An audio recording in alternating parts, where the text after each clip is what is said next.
Улаанбаатар хотод үүсэж байгаа маш том эдрээтэй асуудал бол туулын хурдны зам төсөлтэй холбоотойгоор үүсэж байгаа.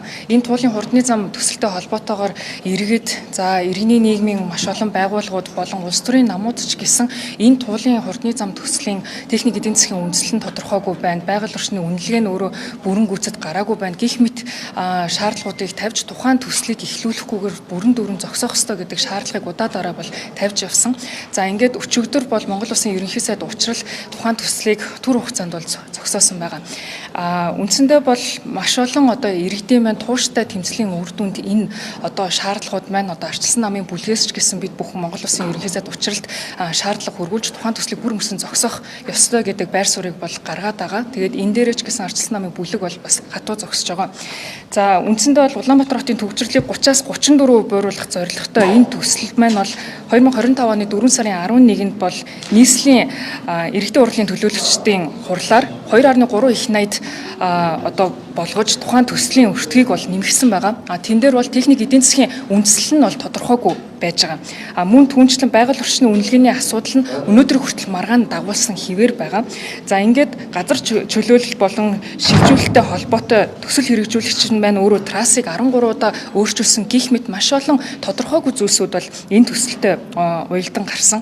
Үүний хамгийн том ноцтой зүйл маань бол тухайн төслийн сонгон шалгаруулалтын асуудал байгаа. Энэ маань бол 2025 оны 4 сарын 23-нд тендер зарлагдсан ч хойшлогдож байгаад 8 сард нь Huayan Group компани бол шалгарч гарч ирсэн.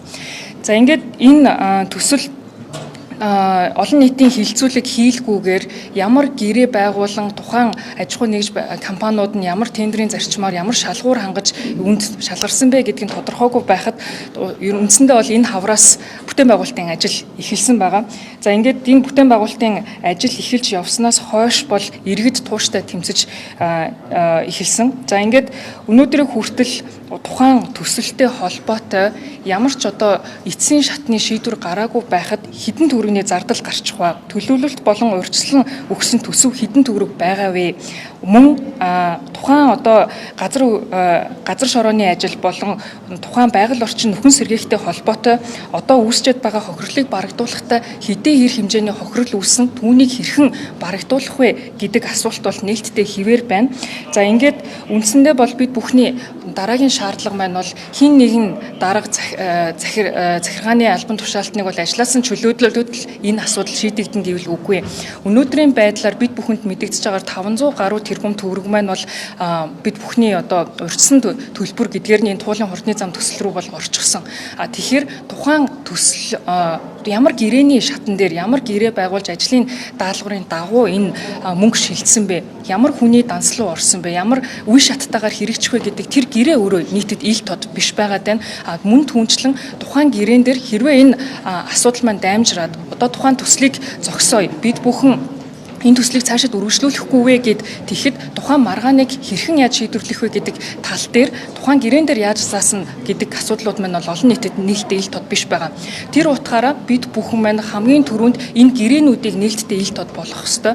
Тэр арчилсан намын бүлийн зүгээс үндсэндээ бол бид бүхэн дан ганц хин нэгэнд хариуцлага тооцох биш. За дээрэс нь зөвхөн төсөл зогсоолоо гэд мартаад орхих биш. Хамгийн гол нь гарчихсан байгаа энэ төсөв мөнгийг бид бүхэн зайлшгүй хариуцлагатайгаар буцан төвлөрүүлэх, дээрээс нь хариуцлагагүй шийдвэр гаргасан хүмүүс маань ингээд л тоглоом тоглож байгаа юм шигээр улсын төсвийг өрн таран хийгээд ажиллаа өгсөн штэ гэдэг нэрийдлэр хариуцлага хүлээсэн юм шигээр айшилж бас болохгүй. Тийм учраас бид бүхэн бол дараагийн шат чатны шаардлагуудаа тавиад явна. Улсын хурал дээр хян шалгах төр ороо болон төсвийн зарлагын дэд хороон дээр ч гэсэн бид бүхэн ажлын эсгүүд ажилуулад энэ тухайн нийтэд ил тод биш байгаа гэрээнүүдийг ил гаргах дээр бол цаашид ажиллана.